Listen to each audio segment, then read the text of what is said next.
Hello, everyone. Welcome to Ozarks Live. Hope you're having a good day. Hope you're having a good day. Yeah, so far so good. Yeah, with you know all the social distancing. She works in a different office. We are separate offices even. Yeah, across the hall. So we see each other some, but not like we used to. So yeah, No. things are good. What you been up to?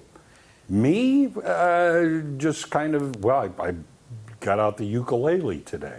You did. Yeah, I did. That's something I did. And I heard you playing. Yeah. I'm sorry. No, it's good. Actually, we're gonna have. He's gonna do a song later in the show. Yeah. Yeah. And you know I got to play with Uke 66, and I know we're going Yeah. to talk about them as well. But there's another. Do you know who Mark Sparks is? Mark Sparks. so. He used to be associated with bringing all the different street entertainers and stuff to the Ozark Empire Fair, yeah. and he does that all over the country. He does that. Okay. He and his son are incredible ukulele players, and Really? they invited me to play with them too. But it's like they're real good, and even when Uke 66, they're real good, and I get very nervous. So maybe the whole thing about ukulele that brought that memory up, Oh, and yeah. I'm trying to decide whether I have enough nerve to. Of course you do. Of course you do. Uke 66, Mark is a taskmaster though, so I'd like to hear I'm him play. afraid Yeah. he hurt my fingers or something. No, it'll be fine. You should play with them sometimes. But Uke 66 was here on Ozarks Live just a couple of weeks ago. Yeah. Tom played with them, and they are playing at the Japanese Stroll Garden this weekend for the Japanese Fall Festival, which, by the way, will go on. You know, our sister city folks from Isesaki couldn't come over this time because of, obviously, the pandemic. So, but they're going to do it anyway. They're going to have a kind of a pared down version of the And they are the so festival. good. Oh yeah. And they are such nice people. I mean, Yeah. you know, as I said, they let me play with them, and, you know, and I got to sit in and sing a little, and they're just wonderful people and really good musicians, and they played such fun songs. Yep. And so go and see them. Yeah, go see them at the Stroll Gardens. Go see them. Check out their Facebook page for the exact times. I apologize that I don't know exactly when they're going to be playing. But Lancaster Station will also be playing some live music out there. Masks are mandatory, but at least they're having it. And I went out there a little bit earlier today and kind of got the rundown of what's going to happen starting tomorrow. So there's all sorts of stuff that you can get involved in out there. And it's always a nice place just to wander around, and it's peaceful. And, Very. Yeah, spend some time just looking, sitting. It's a lovely place. Yeah, no doubt. It is true. All right, we have a fun show for you guys today. One of the cast members from Springfield Little Theater's Forbidden Broadway is here today to share some backstage secrets with us. Yeah, not to mention, as I mentioned earlier, the Japanese Fall Festival in full swing this weekend. But I'm going to give you a couple of hints of things that you can do where you can really get your hands on and learn some crafts, some things that I never knew, and I bet you didn't either. Yeah. All right, plus Chris the Critic is dropping by to talk to us about what movies are making a buzz over at the box office, you know, since we can all finally head back to theaters now. Thank goodness. But of course, before we get to all that, we're going to show you what's on our screen. All right. Okay, consumer news in the breakfast world, and here we go again. Snack food for breakfast. Okay, here's another one. Little Debbie's oatmeal cream pies, now a cereal. Who'd have thunk it, right? Do you like those? Yes. Yeah? Yeah, I can eat like one of them though. They're and okay. It's too much. A bite Yeah. is like it every 10 years, yeah. But thanks to Kellogg's, it's now breakfast. I was reading on Food Beast that this comes in celebration of the pie's 60th anniversary, so there are people out there who clearly really like these things. Oh, yeah. Now, those 2 oatmeal cookies with the cream center have clearly stood the test of time. You know, we'll see if the cereal does the same. It's made with cinnamon, nutmeg, and a hint of molasses. So I guess the cream comes by way of the milk. I'm not really sure about that one. Look for this one in stores starting in November. This sort of strikes me as one of those things that's almost like a handful for a snack. I think if I ate that for breakfast, I would feel guilty the rest of the day. Well, and they are some of the sweetest things on the face of the earth. And when I say I can eat one, it's just because I finish it because I feel I have to. Yeah. But one bite kind of does the trick on the whole thing. But usually it's like, ooh, you say, oh yeah, and you got to have them, and then you remember after that first bite, oh, that's why I haven't bought them for a while. Yeah, they're good, but try a handful of the cereal, see how it is. So anyway, I'm just would you big drink time would you consumer drink news. the milk afterwards? Probably. My gosh, that'd be the sweetest. Oh, Yeah, might be good. I don't know. dump sugar in milk and drink. Yep, it's about what it would be. All right. How would you like to have a say in who gets into a Hall of Fame? Yeah. Well, now you do. The Strong National Museum of Play in Rochester, New York has announced the 2020 finalists for the induction into the National Toy Hall of Fame. The finalists are, there you see them there, everything from simple sidewalk chalk to a board game to action figures. Christopher Bench, Strong's VP of Collections, said, whether old or new or simple or high tech, all 12 of the toy finalists greatly influenced the world of play.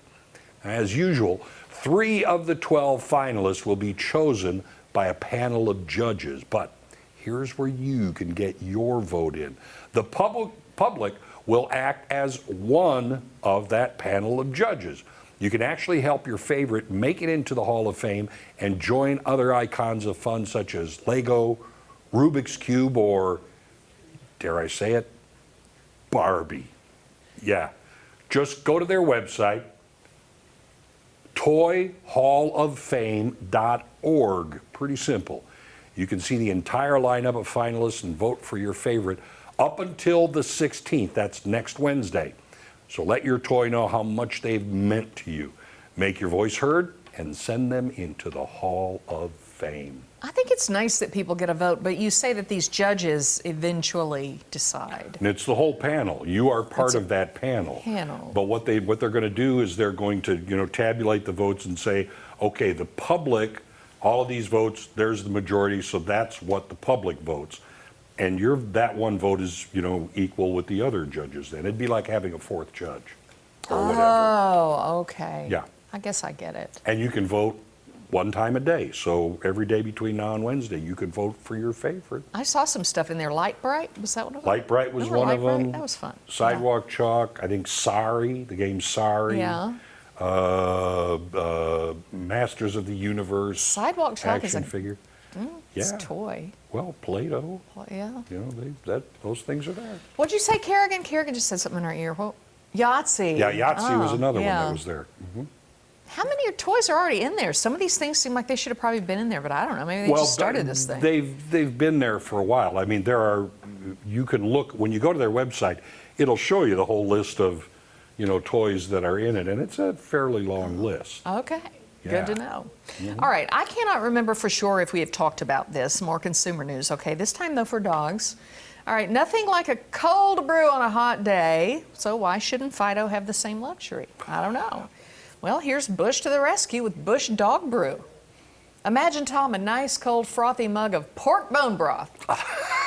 Yeah, a nice, cold, frosty mug of pork bone broth. Yummy. It's made from bone-in pork butt, corn, celery, basil, mint, turmeric, ginger, and water. Okay, pretty fancy. Designed to aid digestion and give your good boy plenty of nutrients. And there is a philanthropic effort here, too. For every 4-pack sold, I love that photo of the dog. For every 4-pack sold, Best Friend Animal Society gets $1. So this is good for dogs in one way or the other. But want to know what I found when I dug a little deeper? Yeah, what? Well, you get this. It's sold out. Sorry. Ah! Yeah, this is what the website told me today, but clearly you and the pup can get on a waiting list if you are so inclined. Finally, I'll a give you healthy beer. Yeah. I'll give Yeah. you $10 if you'll drink a can of that on the air. You will. Yeah, whole can. Karen will give you 20. I got a total So now of you can make 30 30, bucks going. yeah. I'm going to bet that there are a lot of people out there who go, 30 bucks, I'll drink a can of the beer. It's not going to be anything that will hurt you. I doubt that it would be. But until dogs can open the ring top, they have to buy their own. They'll have, well, yeah, maybe they made it dog friendly. I don't know. I haven't seen it. It's sold out. By the way, a 4-pack will set you back like $10, so Fido better be worth it. Yeah. So I could get 3 4-packs then. You could. It'll go really well with your turkey dinner candy corn. Now you just set me off. Remember that one? Yeah. You set me off my feet the all two the way. together would be fabulous. All I'll give you right. $20 if you'll eat the two together. I'm waiting to hear. I'm here waiting to hear if maybe Kerrigan our says director 40. chimes in. 40. I got $60 going. Yeah, I think we're darn close to 100 by now, so you could I'm saying clean bring up. that can of beer in. Well, All I'll right. see what I can do. Yeah. All right, this is a perfect example of don't take things that don't belong to you and put things back where you found them. Okay. A French tourist was stopped by Italian authorities at Cagliari Elmas Airport in Sardinia, it's an island off the coast of Italy, when a bottle containing about 4.5 pounds of sand was found in his possession. He had run afoul of a 2017 law making it illegal to take sand from Sardinia's famous white sandy beaches.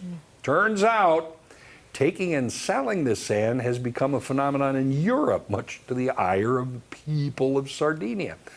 And by the end of the year, Sardinia's forest rangers confiscate many, many bottles of sand to be returned to their beaches. In case you're wondering, fines for stealing Sardinian sand can run from $600 to over $3,500. It all depends on the amount of sand taken and where it was taken from. In this case, the French thief had to fork over $1,200, kind of an expensive add-on to his vacation. You think they'd buy it if you told them you scrape that off the bottom of your feet or your sandals? Just Nope. put it in that bottle? Nope. That seems a little excessive to me. You can't get it anywhere else. I mean, if it's they're selling it on the market, like the black market in Europe. I don't know. People do that in a number of places. People go to Normandy and they scrape up sand and they, it's like it ain't yours. Put it back where you found it. Wrote out on my feet, on my sandals. I would imagine they probably have some sort of scientific Sandal formula. police? Or a scientific formula that says, okay, that's the size of her feet, and she has this much sand, probably not on her Probably feet. not going to work. All right. Just in case you're traveling, you need to know the rules. All right. Coming up, Tom gets to sit down with one of Springfield Little Theater's cast members of Forbidden Broadway. And there's going to be a bit of a competition, so don't go away. Ozarks Live is just getting started.